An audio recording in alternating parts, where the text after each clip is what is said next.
is the sound I imagine the Kroot sound like. These mercenaries hunt you down, adapting their evolutionary genome, adapting to any environment to get that last bounty. For some delicious new genetic material. And what's that? The last thing you ever hear is a caw of the Kroot. So after reminiscing about some of my favourite games, I realised that this model perfectly resembles Mordecai and Bloodwing from the original Borderlands. So as you can see, I am preparing my model carefully, clipping him out and getting rid of any of the mould lines so he can be in its pristine condition for painting. So today we're delving into the realm of Warhammer 40k with a nice little Borderlands twist. So all that was left to do is use the slid of my trusty Smart Mud 2.0 as today's base. I hot glued it onto some XPS foam and carved the rest into a circle using my hot wire cutter.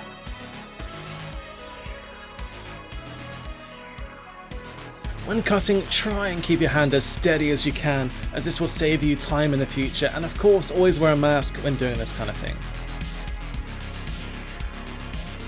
I also sanded the edges to make the foam even, as well as giving the paint some grip to the lid. To fix the horrible gaps, I grabbed some air drying clay and smushed the ever giving life into those cracks, crevices, nooks and grannies. A pro tip is wetting your fingers when working with clay, as this will make it nice and mouldable. As today's diorama is in the desert, we are going to need a lot of ununiform terrain, or at least the appearance of it. So to do this, we brought back out our old friend Daz and started sculpting the base.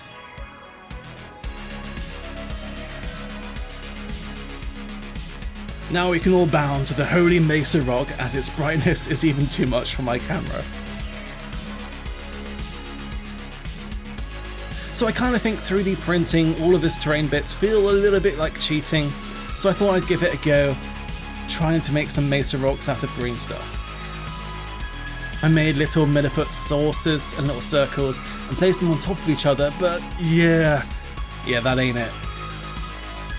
So for the sake of time, let's print them off for this project. And just like that, let's add all of these little guys together. In this case, I used hot glue, as it will adhere so much better than super glue to the clay. When plopping these bits down, it's important to add organised chaos. You want to make it look random, but on purpose, if that makes sense. Looking at real source material is really helpful with this part especially.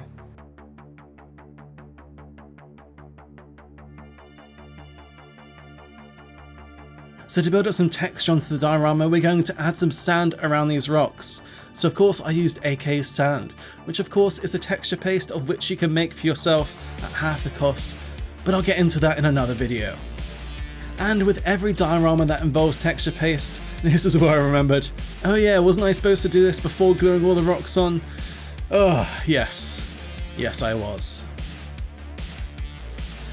So after carefully manoeuvring all of the paste, I sprinkled some real sand on top to give it a little bit more of that sandy texture. Now these jokes write themselves, but it's time to cover the edges with glue so that our primer doesn't melt the foam. You can do this any way you want, from a brush, cotton wool buds, or even your bare hands. I don't know where you'd get bare hands, but I'll leave that up to you. I won't ask any questions. So this is the progress we have made so far, and it's time to get priming. For this I chose my airbrush, as I didn't have any other choice, but a spray can would be much quicker and a lot more fun. As I wanted to use some bright colours later on, I sprayed white from above to give it a zenithal highlight, which will allow brighter colours to appear the way they're supposed to. Now let's get painting. For the base colour I chose a lovely rich brown. When it came to rock colours, I had a lot of choices whether to go sandstone, standard grey, or a nice reddish hue. For this I thought a brownish red rock would contrast with the yellow sand. And I think it looks pretty good, as you'll see later. Did you know the word Mesa is Spanish for table? Apparently the name's the Mesa rocks because the tops look like they have tables? Who would have known? So with the base coat down, it's time to start highlighting. For this I chose an orangey brown, and very heavily diluted it with water. For this mid-tone, I applied around 4 to 5 coats all around the rock. Was that overkill? Probably. Maybe.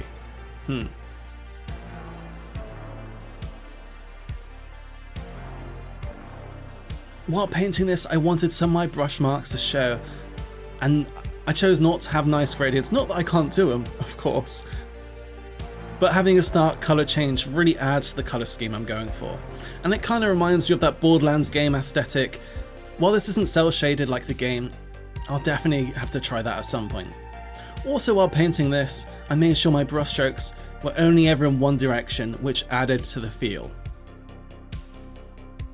So during this, I slowly brightened the paint, eventually to a nice pink brown, which would be our final highlight. I added this to all the tops of the rock, and let's be honest, generally wherever I wanted. So all that's left to do is repeat everything I just did to all the other rocks. Fun.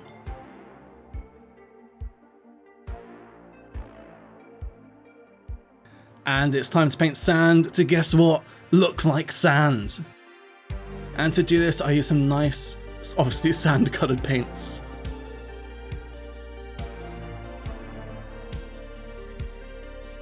To add some depth to the sand, I used some diluted contrast paints and feathered it out with some water on my paintbrush. This allows a nice little smooth gradient. When adding shadows to the sand, I do this in lines and then feather it out to make it look like little sand dunes in the sand.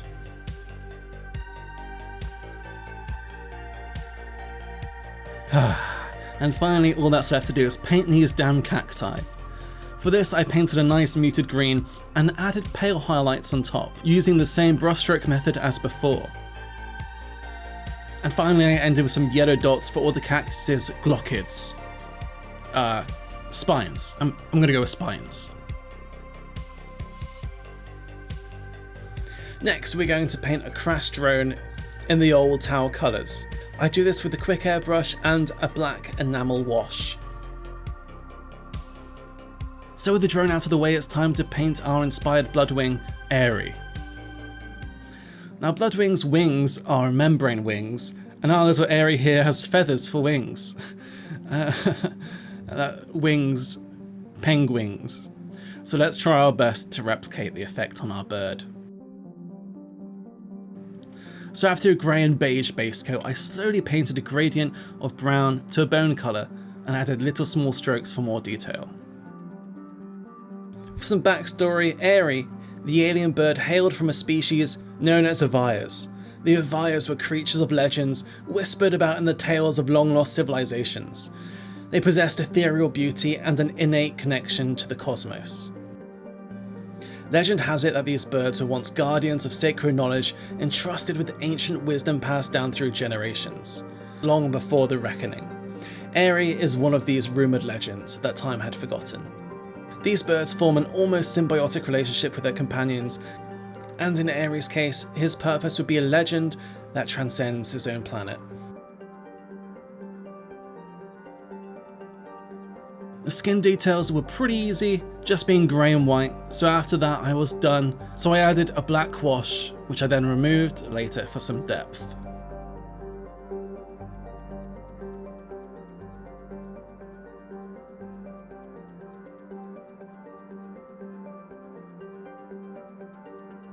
Now for the moment you've been waiting for. So sticking with the Borderlands theme, it's time to paint Talon up as Mordecai. This Kroot's expertise as a sniper, his bond with his alien bird, and his relentless pursuit for treasure and redemption makes him the most formidable character on this planet.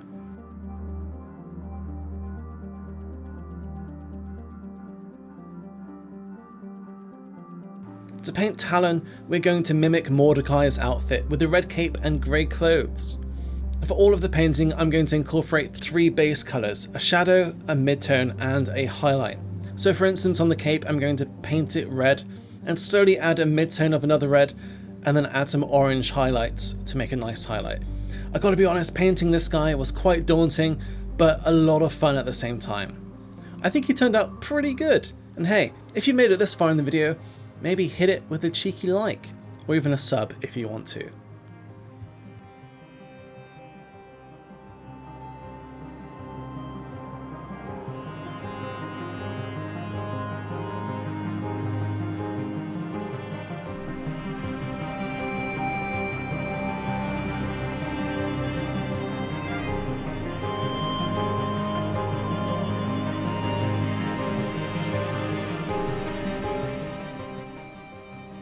Now for a little backstory. Haunted by the events of his shattered home, Talon sought the wastelands in search for answers, where he discovered an injured chick who he named Aerie.